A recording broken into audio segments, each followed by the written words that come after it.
നമസ്കാരം, പ്രവാസി മലയാളിയിലേക്ക് ഏവർക്കും സ്വാഗതം. ഗൾഫ് രാഷ്ട്രങ്ങളിൽ കൊറോണ വൈറസ് വ്യാപിക്കുന്ന സാഹചര്യത്തിൽ നിരവധി മലയാളികളാണ് ഇതുമൂലം മരണത്തിന് കീഴടങ്ങുന്നത്. ദിനംപ്രതി മലയാളികളുടെ മരണം രേഖപ്പെടുത്തുകയുമാണ്. ഗൾഫ് രാഷ്ട്രങ്ങളിൽ UAE-യിലാണ് ആദ്യ മരണം രേഖപ്പെടുത്തിയത്. അതും മലയാളി തന്നെയായിരുന്നു.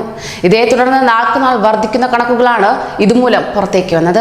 എന്നാൽ കൊറോണ വൈറസ് ബാധിച്ച് ചികിത്സയിലായിരുന്ന 4 മലപ്പുറം സ്വദേശികളാണ് മണിക്കൂറുകൾക്കിടെ ഗൾഫ് രാജ്യങ്ങളിൽ മരണത്തിന് കീഴടങ്ങിയത്. എടപ്പാൾ അയലക്കാട് സ്വദേശി കുണ്ടുപറമ്പിൽ അഗുണ്ണിയുടെ മകൻ മൊയ്തൂട്ടി അബുദാബിയിലും, തിരൂർ മുത്തൂർ സ്വദേശി കോടാലിൽ കുഞ്ഞുമുഹമ്മദിന്റെ മകൻ അബ്ദുൽ കരീം ദുബൈയിലുമാണ് വൈറസ് ബാധിച്ചു മരിച്ചത്.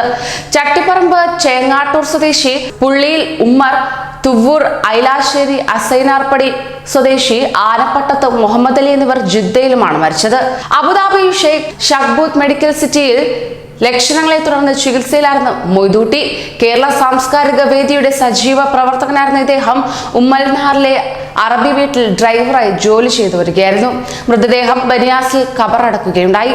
കേരള സാംസ്കാരിക വേദി ഭാരവാഹികളായ റവൂഫ് നാലകത്ത്, ഷറഫുദ്ദീൻ മുളയങ്കാവ് എന്നിവർ സംസ്കാര ചടങ്ങുകൾക്ക് നേതൃത്വവും നൽകി. അതോടൊപ്പം തന്നെ പുള്ളിയിൽ ഉമർ ജിദ്ദ നാഷണൽ ആശുപത്രിയിൽ വെച്ചാണ് മരിച്ചത്. മരിച്ച മുഹമ്മദ് അലി റുവൈസിൽ കാറ മൊത്തക്കച്ചവട സ്ഥാപനത്തിൽ ജീവനക്കാരനായി ജോലി ചെയ്തു വരികയായിരുന്നു. ജിദ്ദയിലെ ജാമിയ കിങ് അബ്ദുൽ അസീസ് ആശുപത്രിയിൽ 1 മാസമായി ചികിത്സയിലിരിക്കെ മരണം സംഭവിച്ചത്.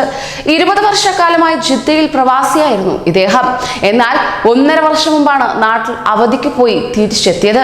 കോവിഡ് ബാധിച്ച് ദുബായിലെ ആശുപത്രിയിൽ ചികിത്സയിലായിരുന്ന അബ്ദുൽ കരീം സ്വകാര്യ കമ്പനി ജീവനക്കാരനാണ്. തുടർന്ന് തിരൂരിന്റെ പ്രവാസ കൂട്ടായ്മയായ ടീം തിരൂരിന്റെ മുൻ ജോയിന്റ് സെക്രട്ടറി, എക്സിക്യൂട്ടീവ് അംഗം, ദുബായ് കാരങ്ങത്ത് മഹല്ല് കമ്മിറ്റി ഖജാൻജി എന്നീ നിലകളിൽ പ്രവർത്തിച്ചിട്ടുണ്ട്. എന്നാൽ ഇതോടെ ഗൾഫിൽ കോവിഡ് ബാധിച്ച് മരിക്കുന്ന മലയാളികളുടെ എണ്ണം 180 ഉയരുകയുണ്ടായി. ഇത് ഗൾഫ് രാഷ്ട്രങ്ങളിൽ പ്രവാസികൾക്കിടയിൽ ഏറെ ആശങ്കയാണ് സൃഷ്ടിക്കുന്നത്. കൂടുതൽ പ്രവാസി വാർത്തകൾക്കായി ഈ ചാനൽ സബ്സ്ക്രൈബ് ചെയ്യൂ.